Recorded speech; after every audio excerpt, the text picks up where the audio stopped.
అందరికీ నమస్కారం. మంచి నటుడు, స్టార్డమ్ ఉన్నటువంటి వ్యక్తి, సెలబ్రిటీ, విలన్‌గా, హీరోగా, క్యారెక్టర్ ఆర్టిస్ట్‌గా తనకంటూ ఒక మార్క్ వేసుకున్న వ్యక్తి. మాజీ ఎంపీ కూడా. కానీ ఈరోజు తనను తాను అరెస్టు కాకుండా కాపాడుకోవటం కోసం శతవిధాలా ప్రయత్నం చేస్తున్నారు. కానీ ఇంకా వర్కౌట్ కాలే. ఇప్పటికే ఆ మనిషి ఎవరో మీకు అర్థమైపోయి ఉంటుంది, మోహన్ బాబు గారు. మోహన్ బాబు గారి మీద కిడ్నాప్ కేసు నమోదైన విషయం మీ అందరికీ తెలుసు. కిడ్నాప్ కేసులో మోహన్ బాబు గారు A2గా ఉన్నారు. మోహన్ బాబు గారి కుమారుడు మంచి విష్ణు A3గా ఉన్నారు. A1గా వాళ్ళ విద్యా సంస్థలు మోహన్ బాబు యూనివర్సిటీ PRO సతీష్ ఉన్నారు. ఆయన ఇప్పటికే అరెస్ట్ చేశారు. ఇక నెక్స్ట్ మోహన్ బాబు గారు అరెస్ట్ అయ్యడానికి అవకాశాలు ఉన్నాయి. ఇప్పటికే మోహన్ బాబు గారికి మంచి విష్ణు గారికి నోటీసులు వెళ్ళాయి. విచారణకు రండి, సహకరించండి అని పోలీసులు నోటీసులు జారీ చేశారు. కేసు ఏంటి అంటే, మోహన్ బాబు యూనివర్సిటీలో అక్రమాలు జరుగుతున్నాయి, అధిక ఫీజులు వసూలు చేస్తున్నారు అనే ఆరోపణల మీద కలెక్టర్ గారికి ఫిర్యాదు చేయడం కోసం SFI నాయకులు కలెక్టరేట్కి వెళ్తూ ఉంటే, ఆ వెళుతున్నటువంటి SFI విద్యార్థులను మోహన్ బాబు గారికి సంబంధించిన మనుషులు కిడ్నాప్ చేశారు అనేటువంటిది ఆరోపణ. అయితే దాని మీద మోహన్ బాబు గారు తనను అరెస్ట్ చేస్తారనే సమాచారంతో హైకోర్టుకు వెళ్ళారు. తన మీద నమోదైన కేసుని క్వాష్ చేయండి, నాకు ఆ కిడ్నాప్కి ఏ సంబంధం లేదు, పైగా పోలీసులు అరెస్ట్ చేస్తారు అనేటువంటి సమాచారం అంతా ఉంది, కొద్దిగా అరెస్టు చేయకుండా ముందస్తు రక్షణ కల్పించండి అని కోర్టును అడిగారు. దానికి కోర్టు అంగీకరించలేదు. పైగా ఎవరైతే కిడ్నాప్ అయ్యారో వాళ్ళ అభిప్రాయం కూడా తీసుకున్న తర్వాత, వాళ్ళ వాదన కూడా విన్న తర్వాతే మీకు మధ్యంతర రక్షణ ఇవ్వాలా వద్దా అనేది డిసైడ్ చేస్తామని కోర్టు చాలా క్లియర్గా చెప్పింది. సో ఇప్పటికైతే మోహన్ బాబు గారికి మధ్యంతర రక్షణ లేదు. మోహన్ బాబు గారు అరెస్ట్ చేయదలుచుకుంటే పోలీసులు అరెస్ట్ చేసుకోవచ్చు లీగల్గా. సో ఇప్పటికే మోహన్ బాబు గారిని, మంచి విష్ణు గారిని విచారణకు రమ్మన్నారు కాబట్టి విచారణ చేసే క్రమంలో అరెస్ట్ చేస్తారనేది చూడాలి. ఇప్పటికైతే మోహన్ బాబు గారు, విష్ణు గారు విచారణకు పోలే. అంటే విచారణకు పోతే అరెస్ట్ చేస్తారనేటువంటి కారణాలు ఏమైనా ఉన్నాయా లేదా చూడాలి. ఎందుకంటే మోహన్ బాబు గారు మొన్న చెన్నైలో జగన్మోహన్ రెడ్డి గారి కుటుంబానికి సంబంధించిన వివాహ వేడుక జరుగుతూ ఉంటే అక్కడికి వెళ్ళారు. కానీ ఇంతవరకైతే కిడ్నాప్ విషయం మీద అఫీషియల్గా మీడియా ముందు స్పందించినది, పోలీసులపై వివరణ ఇచ్చింది లేదు. పైగా దానికి నాకు సంబంధం లేదని చెప్తున్నారు మోహన్ బాబు గారు. నిన్న కోర్టులో కూడా అదే వాదించారు. వాళ్ళ వాదన ఏంటంటే, కిడ్నాప్ ఎవరు చేశారో తెలుసుకునే ప్రయత్నం చేస్తున్నాం, ఆ టైంలో అసలు మోహన్ బాబు గారు హైదరాబాద్ నుంచి తిరుపతి వెళ్తున్నారు, ఎయిర్పోర్ట్లో ఉన్నారు, బోర్డింగ్ పాస్ కూడా ఇదిగోండి అని చూపించారు. కానీ అవతల వైపు న్యాయవాదులు మాత్రం, అంటే కిడ్నాపర్ తరపున వాదించిన న్యాయవాదులు మాత్రం, కిడ్నాప్ అయిన వాళ్ళ తరపున, బాధితుల తరపున వాదించిన న్యాయవాదులు మాత్రం లేదు, ఆ టైంలో PRO సతీష్కి మోహన్ బాబు గారికి మధ్య మెసేజ్లు నడిచాయి, కాల్స్ నడిచాయి.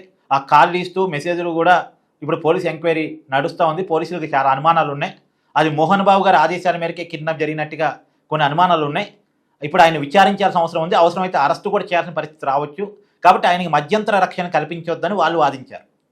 ఇరువైపుల వాదనలు విన్న తర్వాత, బాధితులతో మాట్లాడిన తర్వాతే, బాధితుల వర్షం తీసుకున్న తర్వాతే మేము ఒక నిర్ణయం ప్రకటిస్తామని కోర్టు చెప్పింది. సో ఇప్పటికైతే ఆయనకి మధ్యంతర రక్షణ లేదు మోహన్ బాబు గారికి. కానీ ఏందండి పాపం, ఇప్పుడు ఆయన అంత పెద్ద వ్యక్తి కిడ్నాప్ కేసు అరెస్ట్ అయితే పరువు తక్కువ పని కదా. ఒక మాజీ ఎంపీ, ఆయన పెద్ద మనిషి. ఎందుకు అది ఇప్పటికే మోహన్ బాబు గారి యూనివర్సిటీకి సంబంధించి అనేక రకాల ఆరోపణలు. ఉన్నత విద్యా మండలి 26 కోట్లు చెల్లించాలి, అధిక ఫీజులు వసూలు చేశారు కాబట్టి తిరిగి విద్యార్థులకు చెల్లించండి, పేరెంట్స్కి చెల్లించండి, మీ యూనివర్సిటీ పర్మిషన్స్ కూడా రద్దు చేస్తున్నామని చెప్పేసి చర్యలు తీసుకుంటే తాత్కాలికంగా వాటి మీద కోర్టు నుంచి స్టే తెచ్చుకోగలిగారు మోహన్ బాబు గారు. ఇప్పుడు తాత్కాలికంగా స్టే వచ్చినప్పుడు జరిగిన పొరపాటు తెలుసుకొని సరి చేసుకునే ప్రయత్నం చేయాలిగా. పైగా అక్రమాలను ప్రశ్నిస్తూ ఉంటే మళ్ళా తిరిగి అదే పని ప్రశ్నించిన వాళ్ళని కిడ్నాప్ చేయటమా? ఇది మోహన్ బాబు గారి స్థాయికి తగంది. ఇప్పుడు మోహన్ బాబు గారు సీనియర్ సిటిజన్. ఈ వయసులో ఆయన అరెస్ట్ అయ్యాడంటే, ఈ వయసులో కిడ్నాప్ కేసులో జైలుకి వెళ్ళాడు అంటే, ఇప్పుడు ఇప్పటికే మోహన్ బాబు గారి కుటుంబం పరువు మంచి విష్ణు, మంచి మోహన్ బాబు కొట్టుకోవడం ఫలితంగా రోడ్డున పడింది. మామూలుగా అందరికీ డిసిప్లిన్ పాఠాలు చెప్తూ ఉంటారు మోహన్ బాబు గారు. ఇంత డిసిప్లిన్గా ఉండాలి, నేను చాలా కఠినంగా ఉంటా, నేను చాలా క్రమశిక్షణగా ఉంటా, క్రమశిక్షణ వల్ల ఇంత పెద్దవాన్ని అయ్యా అని చెప్తూ ఉంటారు. సరే, నిజంగా మోహన్ బాబు గారు చిన్న స్థాయి నుంచి చాలా పెద్ద స్థాయికి ఎదిగిన వ్యక్తి. క్రమశిక్షణ లేకుండా ఆ స్థాయికి వెళ్ళడం అసాధ్యం కూడా. కాబట్టి ఆయన క్రమశిక్షణ మనం నమ్మాలి. కానీ ఇక్కడేం జరుగుతుంది ఆయన యూనివర్సిటీలో? సో ఆయన పెద్దరికం మొత్తం ఇక్కడ పోతుంది కదా. ఆల్రెడీ మంచి విష్ణు, మంచి మనోజ్ కొట్టాటకాడ సగం పోయింది. ఇప్పుడు యూనివర్సిటీ విషయం కూడా అసలే పోతుంది కదా. అప్పట్లో మోహన్ బాబు గారు చెప్తుండేవారు, నేను విద్యా సంస్థలు పెట్టింది డబ్బుల కోసం కాదు, సేవ కోసం అని. కానీ ఇప్పుడు జరుగుతుంది ఏంది అక్కడ దందా అంతా? ఆరోపణలు ఏంది? అక్కడ చదివిన స్టూడెంట్స్ చాలా వీడియోలు పెడతా ఉన్నారు, చాలా పోస్టులు పెడతా ఉన్నారు సోషల్ మీడియాలో. అసలు యూనివర్సిటీలో బౌన్సర్లు ఏందండి? యూనివర్సిటీలో ఎవరు ఉండాలి?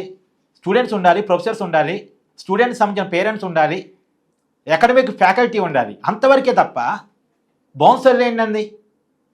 అసలు చదువు చెప్పే వ్యక్తులు కిడ్నాప్లు చేపిస్తారా? సో ఏదేమైనా మోహన్ బాబు గారి క్రెడిబిలిటీకి సంబంధించిన విషయం ఇది. ఇప్పటికే ఆయన ఒక టీవీ ఛానల్ రిపోర్ట్ను కొట్టారు అనేటువంటి కేసు మీద ముందస్తు బెయిల్ పొందినటువంటి వ్యక్తి, అరెస్ట్ కాకుండా తనను తాను కాపాడుకున్న వ్యక్తి. మోహన్ బాబు గారి లీగల్ టీం చాలా స్ట్రాంగ్గా ఉంటుందండి. మోహన్ బాబు గారిని అరెస్ట్ చేయడం అంత ఈజీ ఏం కాదు. ఇప్పుడు ఆయన లాయర్స్ సుప్రీంకోర్టు దాకా కూడా వెళ్తారు ముందస్తు బెయిల్ కోసం. సరే, ఆలోపు ఏమన్నా ఆంధ్రప్రదేశ్ పోలీసులు అరెస్ట్ చేస్తే చెప్పలేం, కానీ మామూలుగా అయితే ఆయన సుప్రీంకోర్టుకు కూడా వెళ్ళి తాను బెయిల్ తెచ్చుకోగలిగిన వ్యక్తి. ఇప్పుడు కిడ్నాప్ అయిన ఎస్ఎఫ్ఐ లీడర్స్ సుప్రీంకోర్టు దాకా పోలేరుగా, వాళ్ళకి అంత పెద్ద వ్యవస్థ ఉండదుగా, అంత పెద్ద లాయర్లను పెట్టుకుని వాదించలేరుగా. కానీ మోహన్ బాబు గారికి అంటూ స్ట్రాంగ్ లీగల్ టీం ఉంటుంది.